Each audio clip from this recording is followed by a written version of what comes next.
So I'm part of So Energy, and we're a gas and electricity supplier serving all domestic customers across the UK. We have about 80 users of Freshworks services at the moment. We've been using Freshdesk for about 18 months.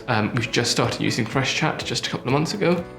Prior to that, we were using Mitel, which was a very old-style, clunky system. We've moved all our ticketing systems across to Freshdesk and just started trialing Freshchat. Two features that really stand out for us in Freshdesk. One is around ownership, so tickets being owned by the agents and seeing them through to resolution. And the second big feature we have is around being able to gauge customer satisfaction and our customers able to rate the service they've been given from the advisor.